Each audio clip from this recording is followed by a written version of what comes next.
Welcome to Vinay Teaches Tech and also welcome to our Python Master Series. तो ये है हमारा Python का लेक्चर नंबर 13 और हम पढ़ रहे हैं पाइथन फंक्शन और ये होने वाला है फंक्शन का पार्ट 3। तो हमने फंक्शन के पार्ट 2 में देख लिया फंक्शन पैरामीटर्स क्या होते हैं, कितने टाइप के आर्गुमेंट्स होते हैं, हमने रिटर्न स्टेटमेंट देख लिया था और हमने आर्ग्स देख लिया था। तो हम वहीं से कंटिन्यू करते हैं, आर्ग्स आर्ग्स से ही कंटिन्यू करते हैं। तो एक बार मैं फिर से आपको एक्सप्लेन करूंगा कि आर्ग्स होते क्या हैं। तो सपोज दैट हम कोई फंक्शन बना रहे हैं जिसमें हमें नहीं पता है कि बेसिकली कितने नंबर ऑफ पैरामीटर उसमें पास करने हैं। तो उस केस में हम आर्ग्स का यूज कर लेते हैं। तो आर्ग्स का यूज करने के लिए हम एक इनटू वाला साइन लेते हैं और उसके बाद वेरिएबल का नाम लिख देते हैं। ओके, तो ये हो गया आर्ग्स। अब सपोज दैट मैंने एक एप्लीकेशन बनाया कैलकुलेटर। अब हमको तो नहीं पता है ना कि यूजर कितनी वैल्यू कैलकुलेट करेगा या कितनी वैल्यू एक साथ ऐड करेगा। ठीक है, तो इसी फंक्शन को मैं चेंज करता हूँ। सपोज दैट इसको लिखा मैंने कैलकुलेटर और ये कैलकुलेटर सिर्फ हमारा अभी के लिए सम के लिए काम करता है। बाद में हम और सारी चीजें देखेंगे। यहाँ भी नाम चेंज कर देता हूँ मैं। और सपोज दैट मैंने कुछ सामान लिया या मैं एक दुकानदार हूँ और मेरे को कैलकुलेट करना है कि कितना कस्टमर कस्टमर ने कुछ सामान लिया तो उसका कितना प्राइस हो गया। तो सपोज दैट उसने 10 की मैगी ली, उसने 19 का दूध लिया, उसने 50 का नमकीन लिया, उसने 45 का समथिंग एल्स लिया, उसने 30 का एग लिया, 45 का बटर लिया, उसने 40 का कुछ और लिया। ओके, तो अब हम जब हमको तो बेसिकली स्टार्टिंग में नहीं पता है ना कि कौन सा कस्टमर कितना सामान लेके जाने वाला है। कोई 1 लेके जाएगा, कोई 2 भी लेके जा सकता है, कोई 10 भी लेके जा सकता है। तो इस कंडीशन में हम क्या करेंगे, आर्ग्स का यूज करेंगे जो कि टपल के फॉर्म में वैल्यू को स्टोर कराता है और हम इसे रन कराएंगे तो ये टोटल सम दे देगा हमको। कितना सम फंक्शन किस लिए यूज होता है कि जितने भी टपल के अंदर वैल्यू है उसका टोटल सम कितना हो रहा है वो ये दे देगा। तो ये तो था आर्ग्स का केस। अब हम देख लेते हैं कि सपोज दैट एक और एग्जाम्पल अगर आपको हो तो हम दिखा दें आपको आर्ग्स का फॉर लूप के साथ। मजा आ जाएगा आपको। तो हमने एक फंक्शन बनाया डेफ, इसको दिया नाम प्रिंट नेम्स। प्रिंट नेम्स करके हमने बनाया और आर्ग्स है तो एक स्टार लगाया और हमने लिखा नेम्स कोलन और हमने लिखा फॉर नेम इन नेम्स, क्योंकि वो टपल के फॉर्म में वैल्यू स्टोर करा रहा है तो हम डेटा स्ट्रक्चर पे तो फॉर लूप चला सकते हैं। हमने लिखा प्रिंट और हम यहाँ पे यूज करेंगे एफ स्ट्रिंग का। तो प्रिंट हमने क्या लिखा, हेलो, और कॉमा फिर हमने लिखा नेम और यहाँ पे एक हमने एक्सक्लेमेटरी साइन लगाया।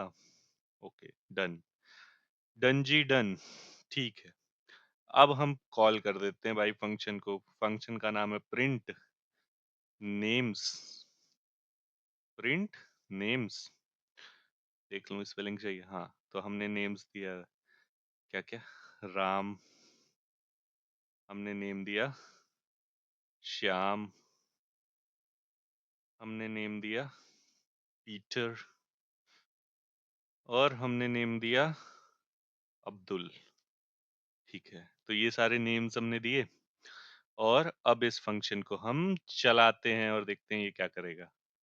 रन। तो इसने क्या किया, hello Ram, hello Shyam, hello Peter, hello Abdul. मतलब हमने फॉर लूप लगाया था। पहले तो ये नेम्स जाके एक टपल में स्टोर हुए, फिर हम उस टपल पे क्या कर रहे हैं, एक फॉर लूप चला रहे हैं तो जितने भी नेम है उसको ये लूपिंग करके प्रिंट कर देगा। तो ये तो बेसिक फॉर लूप का कॉन्सेप्ट है जो मैंने बहुत पहले ही लेक्चर में कवर कर लिया है। तो ये था एक आर्ग्स का अच्छा सा यूज। अब हम देखेंगे क्वार्क्स क्या होते हैं। क्वार्क्स को हम बोलते हैं मल्टीपल कीवर्ड आर्गुमेंट्स। तो हम एक बार देख लेते हैं क्वार्क्स क्या होते हैं। क्वार्क्स को हम बोलते हैं मल्टीपल कीवर्ड आर्गुमेंट।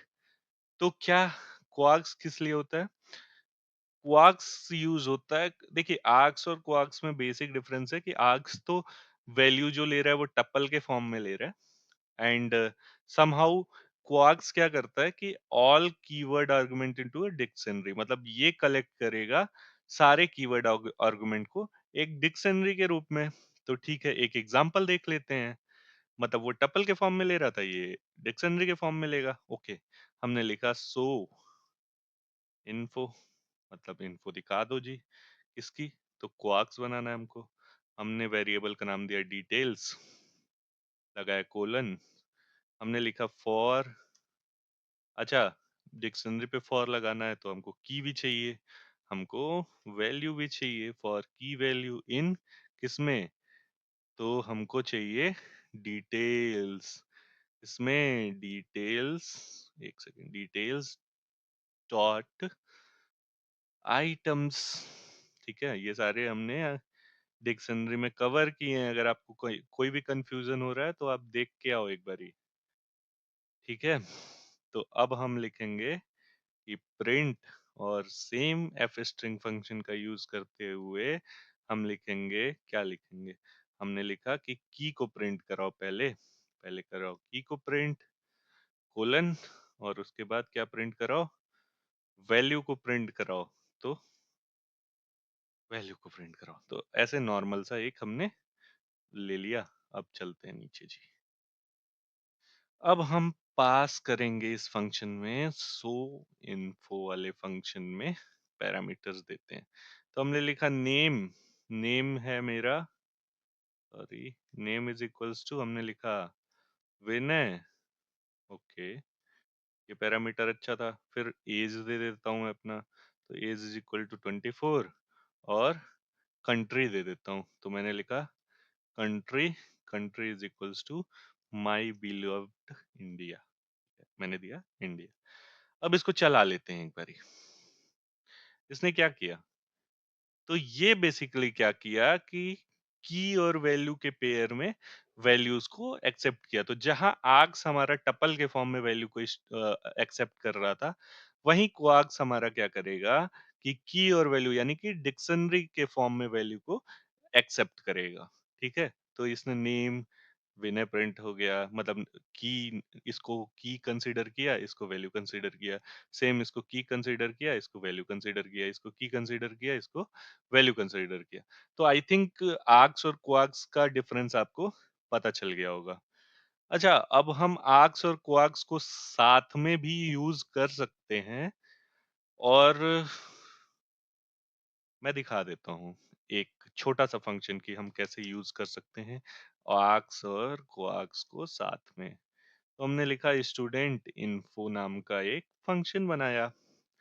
अब हमको आर्क्स भी यूज करना है, तो आर्क्स हमने लिया कि सब्जेक्ट्स कई सारे हो सकते हैं, सब्जेक्ट्स लिया, और क्वार्क्स हमको बाकी जो डिटेल्स चाहिए, बाकी जो स्टूडेंट की स्टूडेंट का डिटेल्स चाहिए, वो हमको डिक्शनरी के फॉर्म में चाहिए, बाकी हम टपल के फॉर्म में ले लेंगे। तो हमने लिखा डिटेल्स। ओके, अब लगाया कोलन, हम आ गए नीचे। हमने लिखा प्रिंट, हमने लिखा प्रिंट, और यहाँ लिखा subjects, subjects, subjects enrolled in, enrolled in, और बस ऐसे करके छोड़ दिया, और यहाँ लगाया कॉमा, और यहाँ पे हमने पास करा दिया सब्जेक्ट्स।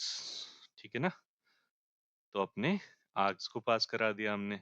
फिर हमने लिखा प्रिंट, और यहाँ पे हम डिटेल प्रिंट करा लेंगे। तो हमने लिखा, क्या लिखा, हमने लिखा print student detail, student details. तो अच्छा, हमको स्टूडेंट का डिटेल्स प्रिंट कराना है, तो हमको, क्योंकि वो डिक्शनरी के फॉर्म में है, तो हमको एक लूप लगाना पड़ेगा। तो हमने लिखा की, फॉर की और value in details, in details, details के बाद हम क्या लिखेंगे, dot items, details dot items, और लगाया।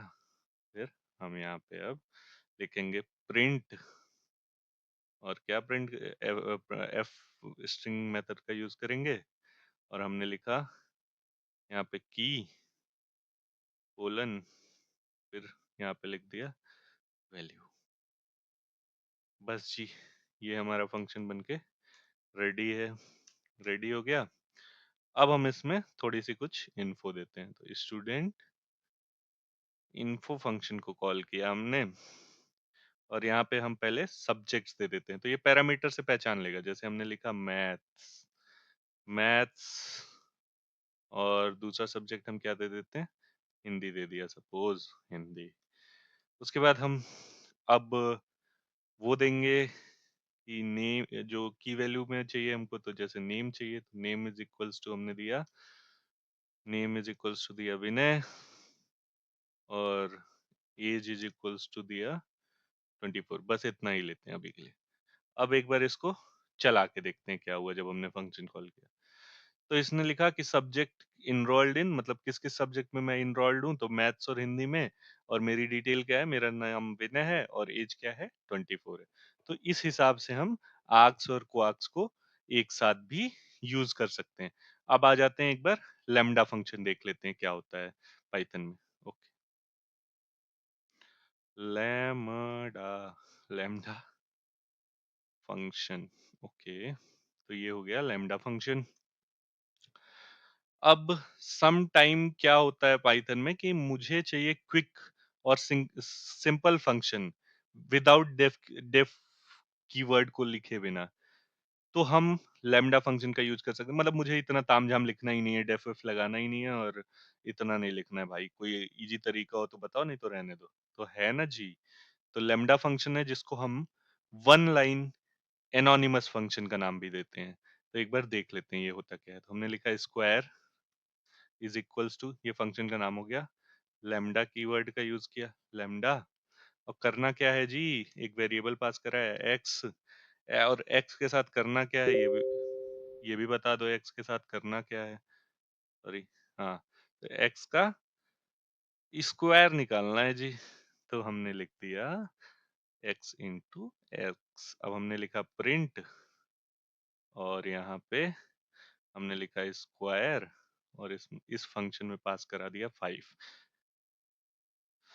अब ये 25। अब इस फंक्शन को बनाने के लिए सपोज दैट अगर लैम्डा फंक्शन नहीं होता तो हम लिखते डेफ स्क्वायर, यहाँ पे हम पास कराते एक्स, और उसके बाद हम शायद यहाँ पे, सॉरी, कोलन, यहाँ पे लिख रहे होते प्रिंट, और प्रिंट में हम लिखते एक्स इंटू एक्स, और फिर जाके हम यहाँ से कहीं स्क्वायर फंक्शन को कॉल कर रहे होते, और उसमें 5 दे रहे होते, और रन करा रहे होते, तो सेम काम करते। तो जो काम हमने 3 लाइन में किया, वो सेम काम हमारा यहाँ पे एक लाइन में, बेसिकली देखें तो 2 लाइन में, चलो एक लाइन ही मेरा कम हुआ, बट ये वाला पार्ट तो बचा, वन लाइनर फंक्शन, इसीलिए इसको बोलते हैं लैम्डा फंक्शन। ओके, तो ये वेरिएबल था, स्क्वायर फंक्शन का नाम था, लैम्डा कीवर्ड यूज करते हैं लैम्डा फंक्शन के लिए। ये वेरिएबल था एक्स, और इस एक्स के साथ हमको क्या करना था, तो इसका स्क्वायर करना था। हम प्लस लिखते तो वो प्लस परफॉर्म कर रहा था। अच्छा, अगर मल्टीपल आर्गुमेंट देने हो लैम्डा फंक्शन में, तो हमने लिखा ऐड इज इक्वल्स टू दिया लैम्डा, लिखा लैम्डा ए कॉमा बी, ठीक है, और हमने लिखा ए प्लस बी, बस एज इट इज, इतना सिंपल है। अब प्रिंट करा लो जी ऐड को, ऐड, और ऐड में पास कर दो, सपोज दैट हमने पास किया 20 और 10। एक बार रन करा लेते हैं, तो इसने प्रिंट कर दिया 30। तो ये होती है लैम्डा फंक्शन का यूज। तो मैं चाहूंगा कि एक बार लैम्डा फंक्शन आप लोग खुद से भी एक्सप्लोर करें, और खुद कुछ कोड या फंक्शन लैम्डा का बनाने का ट्राई करें। इसमें रिटर्न स्टेटमेंट कैसे यूज कर सकते हैं वो देखें। अगर आपको इस लैम्डा फंक्शन या इस लेक्चर से रिलेटेड कोई भी डाउट है तो कमेंट सेक्शन में जरूर लिखें। मैं उस पे वीडियो जरूर बनाऊंगा, आपके डाउट को जरूर क्लियर करूंगा। और अगर ये सीरीज आपको पसंद आ रही हो तो मैं आपसे रिक्वेस्ट करूंगा कि प्लीज चैनल को सब्सक्राइब करिए, वीडियो को लाइक करिए, शेयर करिए, और कमेंट करना मत भूलिए। आज के लिए बस इतना ही। Signing off. Thank you.